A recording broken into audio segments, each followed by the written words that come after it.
welcome back. This is Powerful Women, What's Your Root Cause? And today I have the honor of interviewing, she's a friend of mine, she's famous around town, she's a go-getter, she's really a wonderful human, she's a local lifestyle influencer, she's a community connector, she believes in authenticity, she believes in community over competition, and the power of quiet influence.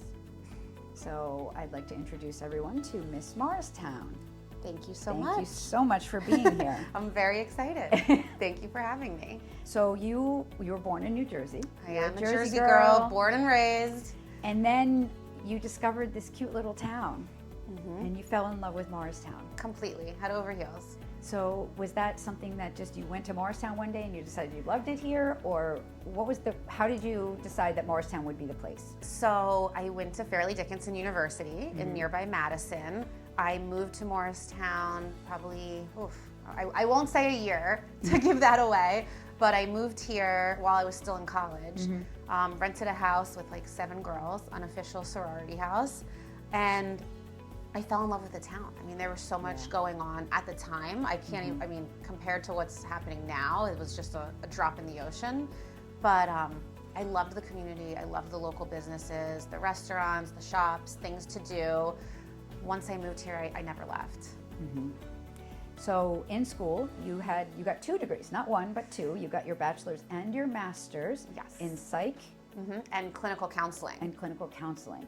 So once you graduated, you went to work, and in your 20s, you decided that that was not for you, and you experienced a little bit of burnout. Complete burnout. Yes. Yeah, I graduated with my master's at 22. So excited, whole world ahead of me, living in Morristown, and probably within a year, I was like, I don't think I can do this anymore. I was so burnt out in the field. You know, I was working with teens and adolescents, and I really, because I had the 2 degrees, it was a combined 5-year program. I really never had the chance to take anything outside of those like core psych and counseling classes. Right. So I didn't really know it was out there. But I knew I didn't want to keep doing what I was doing. Right. And so there's a woman that came into your life. Tell me about Ginny. Ginny, so she was a career counselor at FDU, so I really didn't know where to turn or what I wanted to do. I had tried working in finance, I had tried working in marketing, I had tried working in tech. I mean, by the time I was 24, 25, I think I had worked in like 3 or 4 different industries, and I was like, the desk job wasn't working for me. So I went back to FDU. At the time, I thought I was going to actually go back to school for something. I sat down with Ginny and we did all these like profile, personality testings, and she kind of just looked at me and she's like, you need to be in sales. You know, you need to be in sales, you need to be on the road or just meeting people, like having a different thing to do every day. And she's like, we're in the pharma belt. Yes, we are. Yeah, so for sure. it wasn't something I had ever even thought of. So she really helped redesign my whole resume, prepped me how to interview.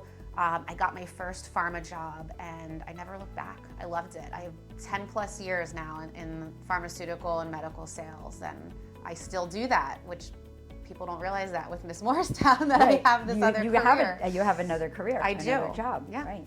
And I think that lesson, just what you just said, is so important because, especially nowadays, I think when these kids are going to college, they barely know who they are. Yeah. And then they have to declare a major, sometimes even before they even get there. Exactly. And so to understand that that's not the rest of your life, that you can pivot, that's a huge lesson for all those kids out there.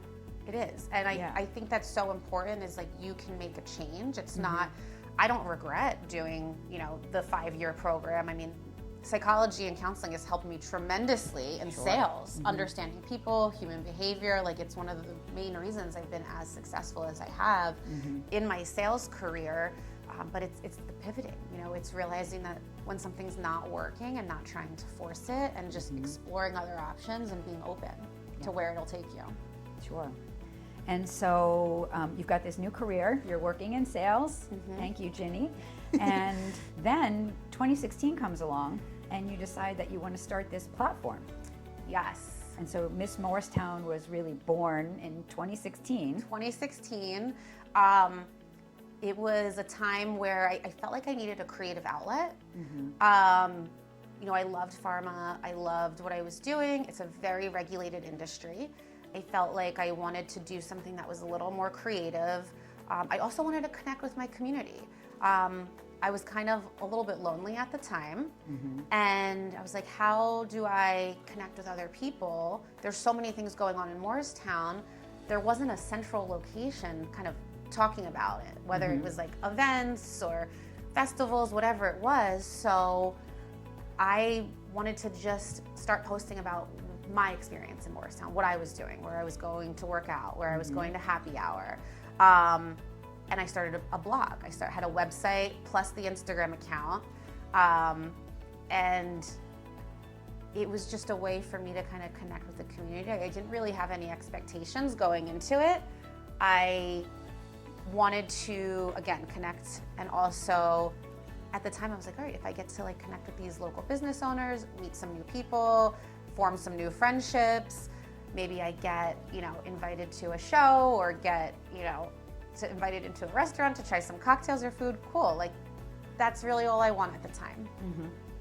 And when I was a kid, back when there were dinosaurs, if you wanted to do something, you would either look in the newspaper, look in the local magazines, and things were listed there. But in the day of computers and Instagram, and it's hard. It's a lot more of a challenge, I think, for kids to find where everybody's going to be nowadays. And everyone's so in their phone and in their electronics that I think asking them to come out, asking them to actually interact with one another, I really think it was a brilliant idea.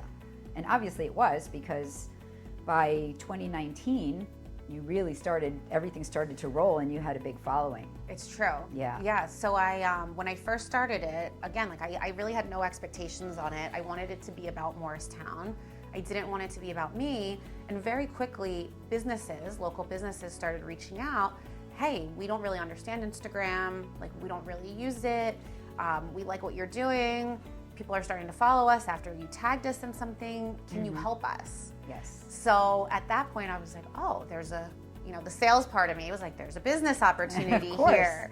So I started working with local businesses doing social media management, and I was running their pages. I also launched a course at the time. It was called Why You Should Give a Gram. And I was teaching local business owners how to utilize and leverage Instagram to build a community, get new clients in, raise awareness. And I really loved it for a while, especially the course part.